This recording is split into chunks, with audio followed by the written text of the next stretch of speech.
In the summer of 1851, on a hidden plantation along the remote bayous of Louisiana, a child was born under circumstances so unusual that the midwife refused to write her name in the record book. The baby's skin was brown, like her parents', but her hair was white.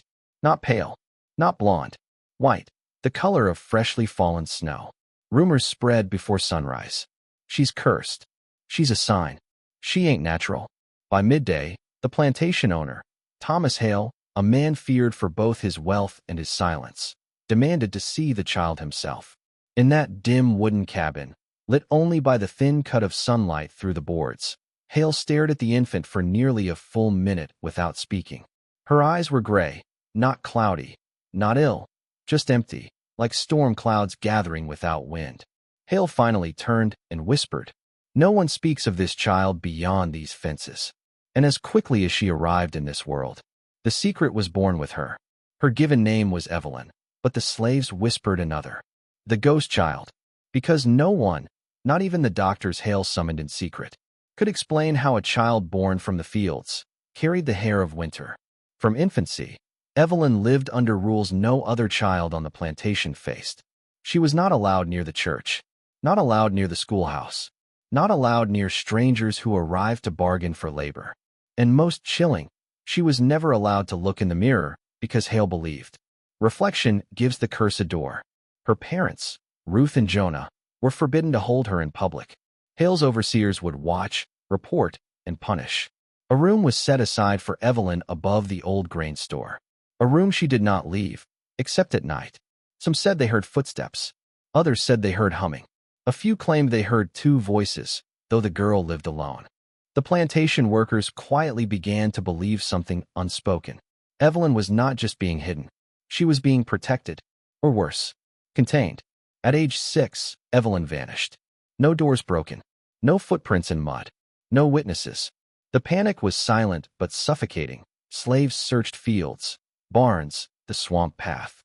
At dawn, Jonah, her father, found her, not crying, not lost, not injured, sitting calmly on the tallest branch of a dead cypress tree, 30 feet in the air, where no child could climb. When he called her name, she stared down at him and asked, "Do you see them too?" Jonah's blood ran cold. "Who, child?" Evelyn blinked slowly. "The people who don't breathe." And though she returned unharmed, something in her gaze had changed. Fear of the girl turned into fear from the girl. That night, Hale doubled the locks on her room. Word travels even when mouths stay shut. A physician from New Orleans arrived under cover of darkness, Dr. Alastair Quinn, known for his obsession with unexplained conditions. Hale allowed him in the child's room for 3 hours. Witnesses heard questions, then arguments, then something that sounded like chanting. When Quinn emerged, his face was pale, his hands shaking. He demanded she be taken to a clinic in Massachusetts, a place that studies what the living should not possess. Hale refused. Quinn leaned in and whispered, too loud, "If she survives puberty, she will not belong to this world." Hale had him escorted off the plantation before sunrise. 2 days later, his clinic burned to the ground. Nothing was said. Everything was suspected. Whispers reached the local parish. The church summoned Hale, demanding the child be baptized. Hale denied the request, the only recorded refusal in the region. The church responded by sending a young pastor, Samuel Finch, to evaluate rumors of unnatural influence. He insisted on speaking to Evelyn alone. 15 minutes passed, then 20, then 30. When Finch finally exited, his collar was undone, his eyes red, his voice unsteady. He left without performing baptism or prayer. He never returned. But a week later, he mailed Hale a single-page letter. She speaks of things she cannot know. She sees things that were never alive. Do not show her mirrors. And at the bottom, written in a trembling hand, if her hair ever turns black, run. The night the letter arrived, something changed in the air. Around midnight, the plantation awoke to screaming. Not from the houses, not from the slaves' cabins, but from the woods behind the fields, a place even animals refused to go after dark. Witnesses described the sound as human but not singular, like multiple voices crying out in the exact same pitch, as though one throat carried many. Evelyn was found standing barefoot at the tree line, her white hair glowing in moonlight. Her mother ran to her, wrapping her in a blanket, sobbing. But the girl whispered calmly. They weren't screaming. They were calling. When asked who, she pointed to the woods without looking up. The people who don't breathe. After that night, Hale ordered the slaves never to go near the forest again. Not for firewood. Not for water. Not even to retrieve the dead. With Evelyn aging, the strange occurrences grew bolder. Workers began to notice deep scratches on the inside walls of the locked storage room. Long parallel marks carved in wood. When questioned, Evelyn simply replied, "I don't remember making them." But one line was not like the others. It was carved deliberately, slowly, in letters.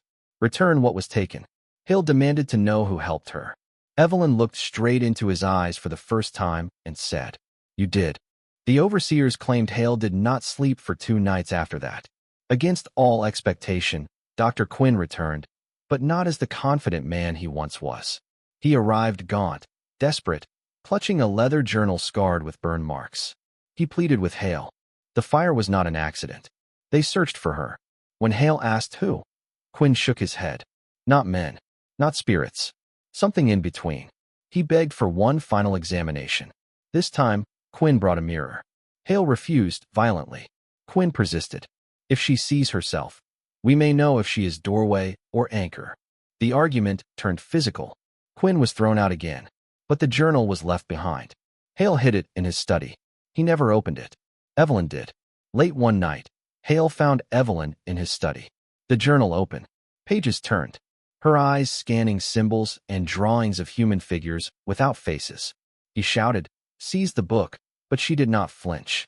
She uttered a phrase, not in English, not in French, not in any language known in the region. Nte Varashan. Hale demanded to know what she said. She smiled, the first smile of her life. "They taught me that." Hale burned the journal in the hearth. Evelyn watched without emotion.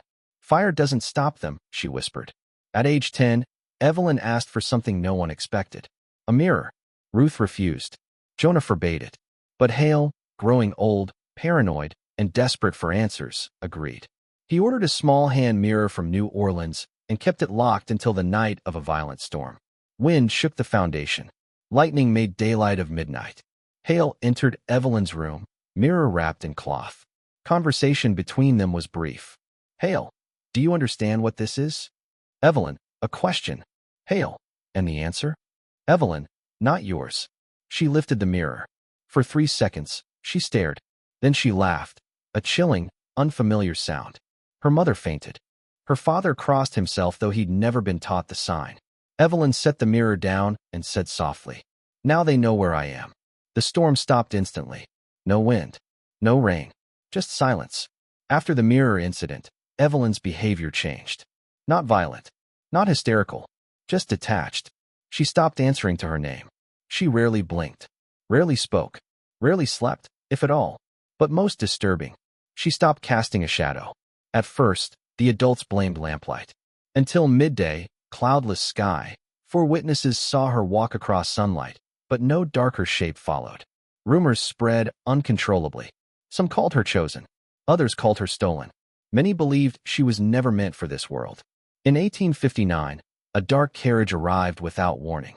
Inside was a man dressed in a long black coat. No luggage, no papers, no introduction. He requested to see Evelyn. Not asked, requested, as if he already owned the right. Hale refused. The man replied, "You kept her long enough." Threats were exchanged. Neither raised their voice. The stranger left peacefully. But the next morning, all the mirrors on the plantation, even shards forgotten in drawers, were missing. No doors broken. No locks damaged. Just gone. 3 weeks later, Evelyn vanished again. This time the room was locked. Window nailed shut. No signs of removal. At dawn, Jonah found her, not in the cypress tree, but standing in front of the church, staring at the steeple. When her mother arrived breathless and frantic, Evelyn said, "They don't want me anymore." Confusion turned to dread. "Who?" Ruth asked. Evelyn looked to the sky. "The ones who breathe without lungs." She returned home silently. But she was not the same child. At 11, the impossible happened. A single streak of Evelyn's white hair turned black. Just one, barely noticeable. Except Hale remembered the letter. "If her hair ever turns black, run." He wanted to send her away, Anywhere, boarding schools, convents, ships. But none would take her. One priest replied, "We do not house what belongs to neither heaven nor earth." And the streak grew. Not quickly, slowly, defiantly. White turning to black, like night-consuming snow. Evelyn fell ill, burning hot, unconscious, muttering in that same unknown language. Doctors said fever.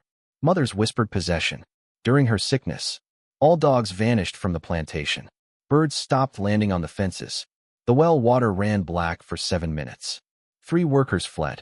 1 returned, claiming the woods moved without wind. Evelyn awoke on the 7th night. Calm, rested, different. Her hair, half white, half black. Her eyes, deep gray, nearly silver. She stood without help and said, "The door is almost open." Hill decided it was time to act. He dragged Evelyn to the attic, the highest point of the home, believing height meant closeness to God. He locked her inside. Food was delivered once a day. No one spoke to her.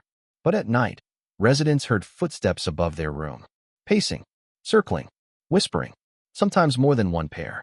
When Jonah begged Hale to let her out, Hale answered, "She is not your child anymore." Dr. Quinn returned again, uninvited, older, terrified, and no longer sane. He demanded to see her. "If she finishes changing, neither of us will own the decision." Hale refused. Quinn shouted, "She is not evolving. She is remembering." Guards removed him. His final words still haunt records. "When both colors meet, the door opens from both sides." Hale ignored him. Regret would come quickly. One thunderous night, Hale entered the attic. The lantern in his hand trembled. Evelyn was standing, waiting, as if she anticipated him. The dialogue was short. "Hale, what are you?" "Evelyn, what you tried to undo." "Hale, where do you come from?"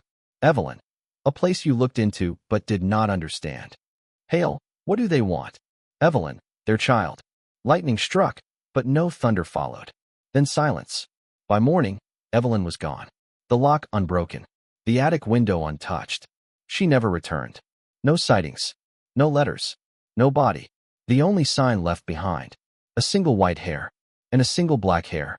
Tied together in a perfect knot at the center of the attic floor. Hale left soon after, abandoning the plantation. He spoke to no one. He died in silence. To this day, locals say the woods behind the old Hale plantation stay unnaturally still, even during storms. Hunters report seeing figures with no shadows. Some swear they hear a girl humming when fog rolls across the field. And on rare occasions, in families across Louisiana, a child is born with a single streak of white hair. Doctors say mutation. Churches say warning. Science says anomaly. But the legend persists. Some believe Evelyn was taken. Others believe Evelyn returned home. A few whisper she walked still, halfway between 2 worlds. Not chosen, not cursed, claimed. And the question remains, unanswered. If she was born different, who was she born from? Because science had no explanation. And perhaps, it was never science's to answer.